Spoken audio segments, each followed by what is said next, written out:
J'aimerais vous dire que si nous ne sommes pas encore enlevés, c'est parce que nous avons un travail. Prêcher l'évangile.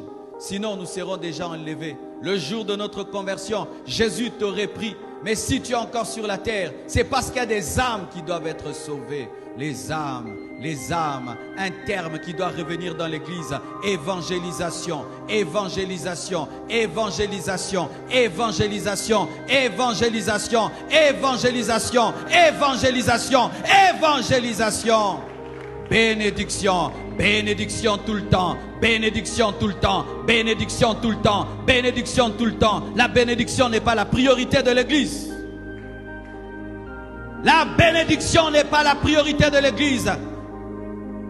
L'élévation n'est pas la priorité de l'église. La prospérité n'est pas la priorité de l'église. La priorité de l'église, c'est l'évangélisation. Libère les captifs.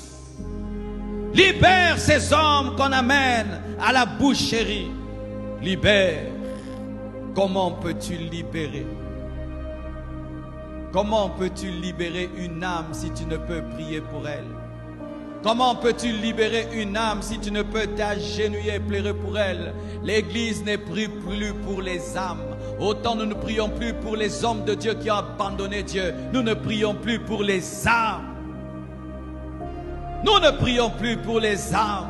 Nous ne pleurons plus dans le secret de nos chambres pour les âmes. C'est pourquoi nous avons des conversions de mauvaise qualité et les païens remplissent l'église parce que ce sont des nouvelles naissances bâclées, ratées.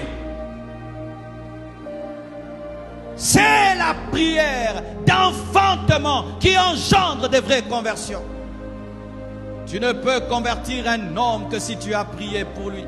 Et si tu as prié jusqu'à l'engendrer spirituellement, c'est alors que tu lui diras, Jésus t'aime, il t'entendra et se convertira.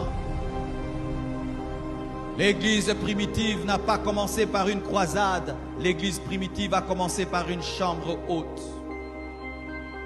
L'église primitive n'a pas commencé par des prédications. L'église primitive a commencé par des hommes qui ont fait des prières d'agonie jusqu'à ce qu'ils déclenchent un réveil. Nous devons revenir à genoux, pas pour nos problèmes et nos besoins. Nous devons revenir à genoux, en train de pleurer pour les prostituées, en train de pleurer pour les magiciens et les sorciers, en train de prier pour les homosexuels. Pas comme un mouvement à l'église tous les jours de ta vie. Autant tu pries tous les jours pour ta bénédiction, autant tous les jours tu pries pour ton miracle. Le cœur de Dieu souffre. Il a une épouse qui ne le comprend même pas. Il a une épouse qui ne le suit même pas, qui ne le saisit même pas. Dieu a besoin que tu lui prêtes ta voix, que tu lui prêtes tes pieds, que tu lui prêtes ta vie pour sauver quelqu'un, pour délivrer quelqu'un, pour libérer quelqu'un.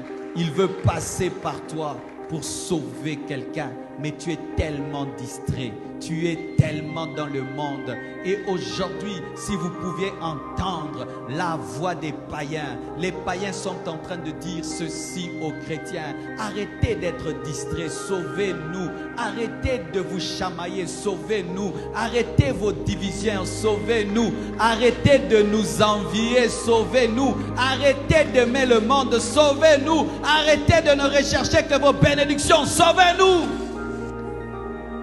Tu vas dans une salle d'urgence et ton état est en train d'empirer et tu vois les médecins en train de se chamailler, de causer, de parler de leur voiture et de leur maison, alors que toi tu vas mourir dans quelques minutes, mais ils n'osent pas te toucher. C'est ça l'église aujourd'hui.